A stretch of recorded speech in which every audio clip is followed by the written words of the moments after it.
Hey guys, and welcome to the inaugural, the very first Real Talk show. My name's Miranda, I'm Customer Experience Director at SkinViva, and this is Dr Tim, my husband and master injector. And we are wanting to create this show where we can talk about all the things that everyone is thinking about aesthetics, but no one is talking about.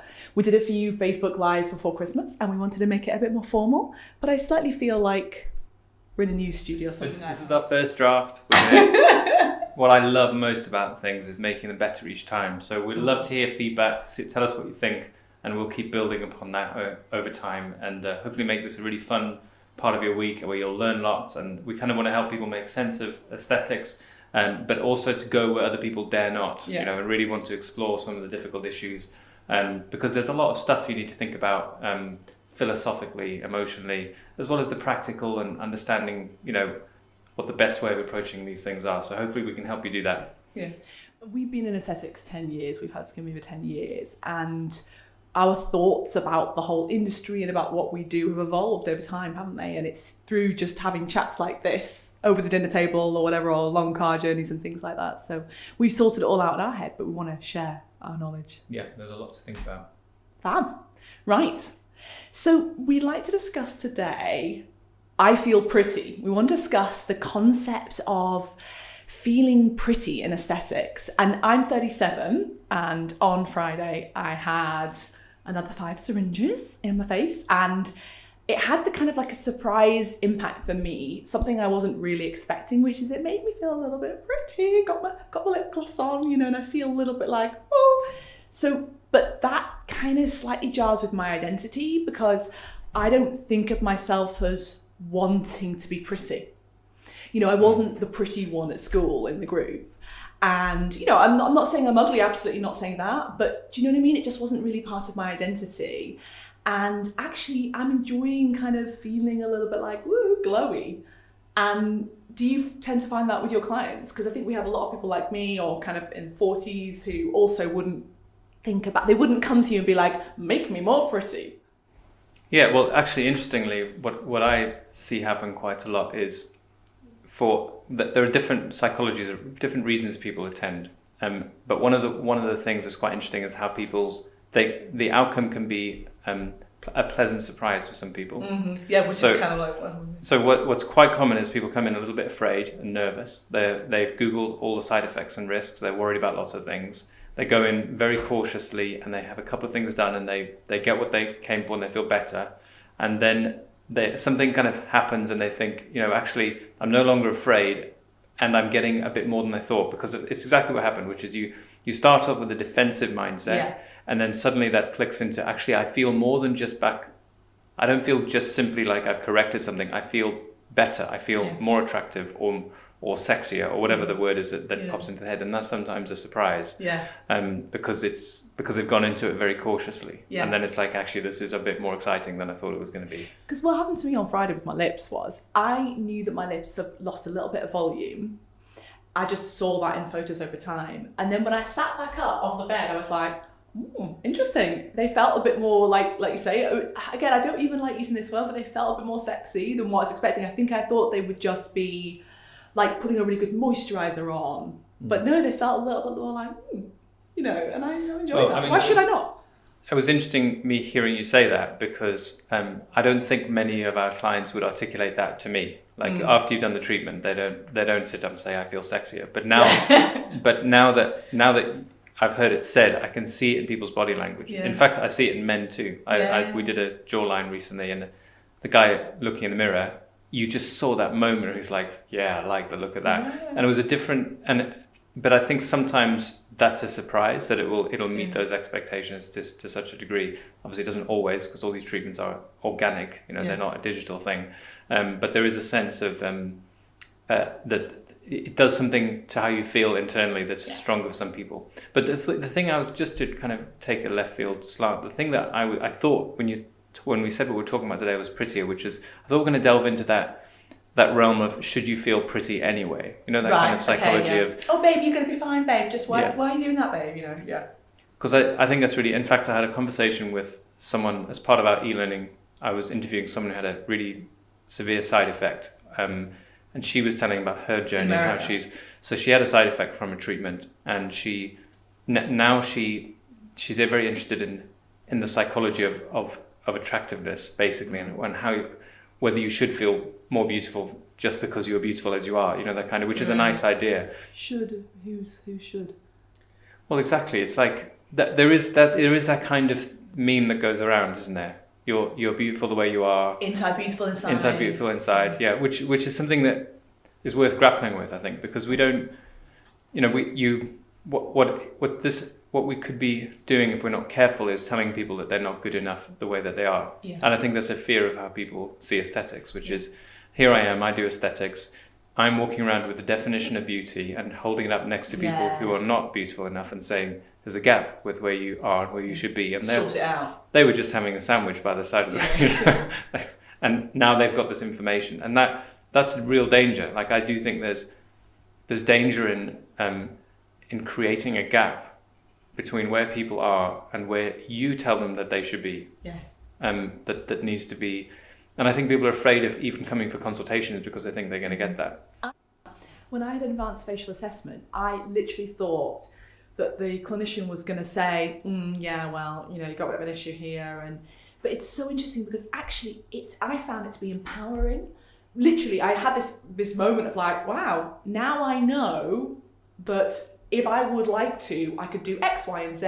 There's nothing wrong with me. But if I wanted to, and it was my choice, then it was like I had more information about myself, which is always empowering, but I hadn't realised that. Mm. So, and that's what I think comes into it. Now, depending on your psychology in that position might have been different to other people. Now, say you have some sort of unconscious fear that you're too unattractive to achieve something, and then someone goes in and tells you that not only are you as unattractive as you thought you were, but you've also got 3 other things you didn't even know. That's really dangerous. Like, there is a potential to make vulnerable people feel worse. Mm-hmm. And so I think it's really important that clinicians, and something all our clinicians are trained to do, is to start lower down in there or higher up in terms of the drivers. So it's the psychological, the real story, which is what I like. I like this idea that you're beautiful. If you feel beautiful, then job done. It doesn't matter what you look like. And there are people like that. I have one of my clients is actually on my Instagram who tells this wonderful story that's part of her identity. I love the story, which is that she was out when she was 9 years old with her mum, and for some reason she thought someone was staring at her, and she asked her mum, she said, why is everyone staring? And she just said, because you're beautiful. And that stays with her, and it's her identity now. Now it's her story is, my mum told me that, and so it's true. And she's in her 70s now, and this is part of her identity, and she has things to maintain that, which is why she has the treatment. But not a lot of people realize that her approach to aesthetics is, I'm maintaining my beauty. Yeah. I'm not trying to correct a flaw. I'm not trying to fill a void in my life. Exactly. Which was really, I just find that really moving to hear. But so she needs to be empowered on how to maintain her beauty so that she can be consistent with her identity. And that's her need that you're serving. Yeah, and that's her psychological need. Maintain me because I'm quite fond of who I am. Thank you very much. She sounds like a love. But there's something really subtle and different about taking people away from who they think and telling them that their core identity is not enough. So your eyes are disproportionate to your cheeks. You can't really change that. Now you know it. Have that there's some harm in that. I don't think we should be. You've got to package it in a way that isn't disempowering. So, and what I say quite often to patients is, there is actually nothing technically wrong with your face. You can go away and live your life that way, and there's no objective problem with it. However, there could be part of your story that is aided by having a treatment. So I feel more confident when I can put lipstick on. It shouldn't be the case of, I know you've come in for your lips, but also I need to tell you that you can't leave without having your earlobes treated because they've got a crease across them. You could do that. You can take... And that's the fear people have. It's like, I don't even care about my earlobes, and I've been told I have to do that in order to be enough by a professional who knows about... You feel like you might be locked into a prison that you can't escape from.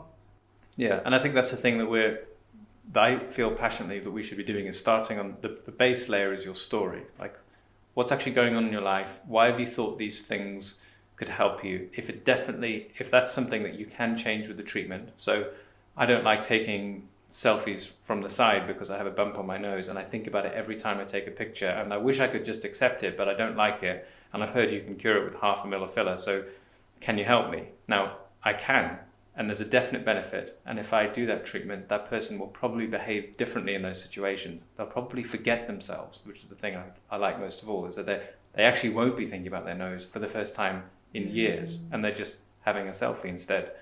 So there's a story you can change, but you can't, but that has to be part of your consultation process. The consultation's goal is not to create perfect human beings. Yeah. It's to solve individual people's stories so that they are happier at the end of it and they actually live life differently. And you've had that, haven't you? Clients have fed back and said, I just almost forgot about my nose for the first time ever. Yeah, I always say actually noses are a good example of, strangely, when you get the perfect nose job, your nose not only physically but emotionally fades into the background. Like it stops being something that you notice or think about. And people don't think about their nose until a year later when the treatment starts to wear off, and then they remember, and then they have it redone, but they're actually freed from it. Yeah. So a lot of our treatments are about that. But that's linking with how we first started. Once you're free from an issue, then sometimes people want to build on that. Yeah. And they get that, and obviously we have to be careful because you can't always increase someone's beauty. Yeah. But there's a switch in your psychology from the defensive to the offensive, which is sometimes people do it by going shopping. How many times have we had clients buying a new wardrobe because they are afterwards. Yeah. So they're investing in themselves again, they're building again, which is positive. So that's growth. What's going on there as well with this? I love this word investment. I feel like I'm 37, I have a 3-year-old, we have a 3-year-old and a 5-year-old, and I feel like whilst I'm totally still a mum, that's an important part of my identity, I feel like when I'm at work, I want to kind of, I'm a professional woman and I'm, at a certain stage in my career where I want to invest, and part of that I think is how I show up. For me, part of that is how I show up on my face or my dress or whatever. So I don't know, I just find that really interesting, the whole kind of like, because actually a lot of clients say, I feel guilty that I shouldn't have taken treatment now because I shouldn't spend the money, I should be spending it on my kids. What do you say to that?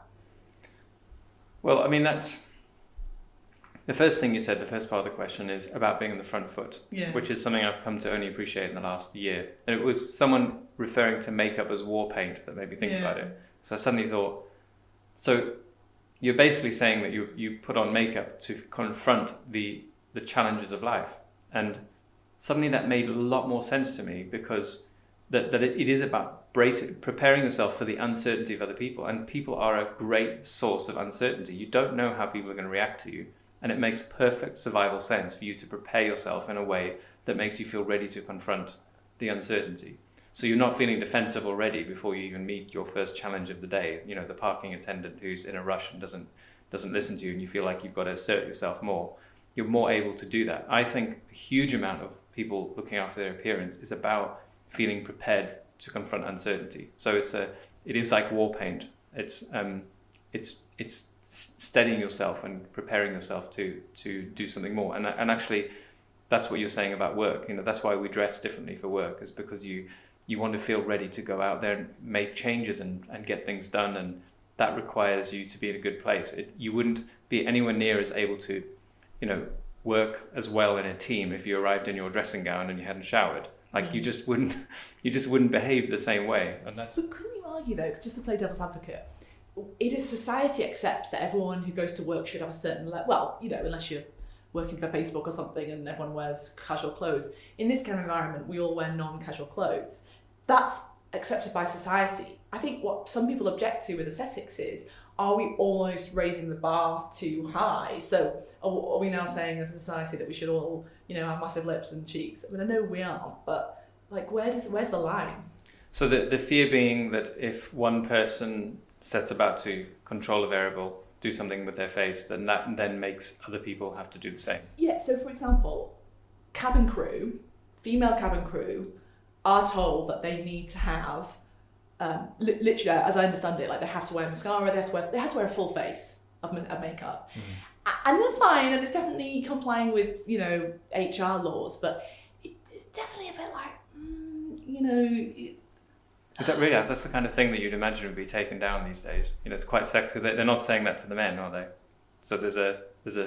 I'm sure they put it through their extensive lawyers. Like, But it's kind of like, I don't know. I just find it really interesting. Like, where is the bar?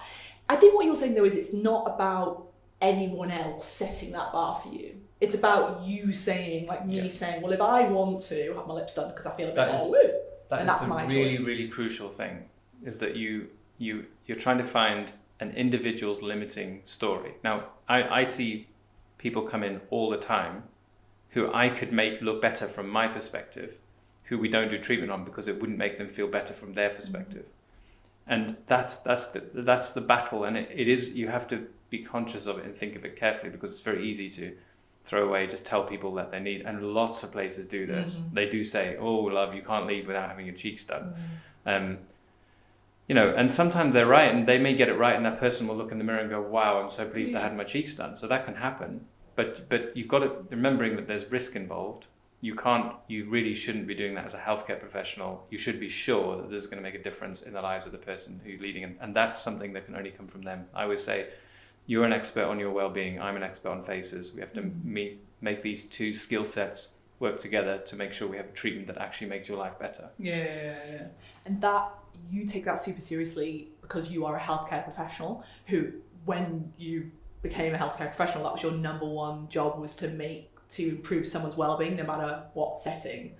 And whereas I think other people are just there to make a quick buck or whatever. And they're not under the obligation to do that. So this is something that's interesting. If you're a tattoo artist, you're not really under any obligation to make sure that this tattoo is something that they never regret. Yeah. Right.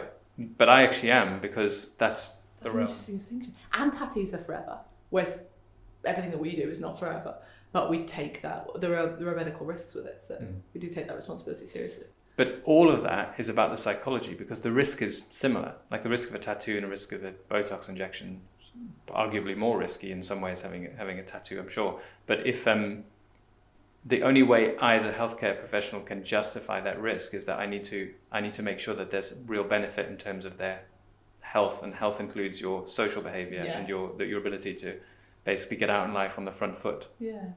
Which part of that I think is feeling, well, you don't have to be pretty, but that feeling, for me, the word pretty is a nice word, a nice sounding word, because it has like a lightness to it. It has a kind of an energy, and that's how I felt after treatment, like, woo, spring in my step. That's why I think it's such a privilege. That's why I like to think of it as front foot or back foot. Like, you weren't feeling defensive when you left that. You whatever defensiveness you might have fades, and you think, well, actually, no, I actually feel positive. And you can get that through all sorts of ways. I mean, it's possible to get that just because you finish a big chunk of work and it's off your plate and you feel great, I feel more confident. So it doesn't always have to come from looks, but that's essentially what I think people want most of all, is that sense of, right, I'm ready for life. And it doesn't need to be as well. Like, I always think that the word pretty, when you think of that, you almost think about other people. So a man thought I was pretty, or my friend thought I was pretty. And I don't want to sort of say, oh, it's all about me. It's only me. That's all that of course I live in a society, but I certainly don't think after Friday, I certainly don't walk into a room and think, oh, I hope they think I look pretty. It's not about that. It just kind of comes up from within, and you're just like, a bit like if you had a facial, or you caught the sun or whatever, you just feel that little bit more glowy. Yeah. So if you feel pretty, what happens? Like, that's not a neutral situation. You're behaving differently. You're probably smiling more. You're probably walking with energy. I'm always amazed. I can tell with my clients who I've known a long time if they're having a bad day or not in a second. Like, it's before they've even looked up almost from the waiting room. I call them in and I'll be like, are you okay? What's happening? And they'll be like, no, stress here at work and stress. And you can read it on people's faces all the time. And then quite often you can turn them around with a good treatment. So they leave, the best one is always non-surgical rhinoplasty, that you do the right treatment on someone and they leave with a spring in their step. They feel totally, their brains are in a different state and they're going out that door ready to do things differently. And this is the thing to connect, is people do often say what we do is superficial and meaningless, actually. And it can be if you don't start with the psychology. If you pull someone off the street who've got no issues and persuade them to have their cheeks done, they're not going to be any better afterwards, because that wasn't their thing. In their life, their cheeks are never part of the way they think of things, and they look in the mirror and there's different, but their real problem is the fact that they've got a red car and a red door and a blue car, and they feel embarrassed about their car or whatever, and that's the thing that makes them feel on the back foot. Yeah. So you've got to go looking for real issues, real limiting factors on people, to put them in a different state, and then they get real value from it. Yeah.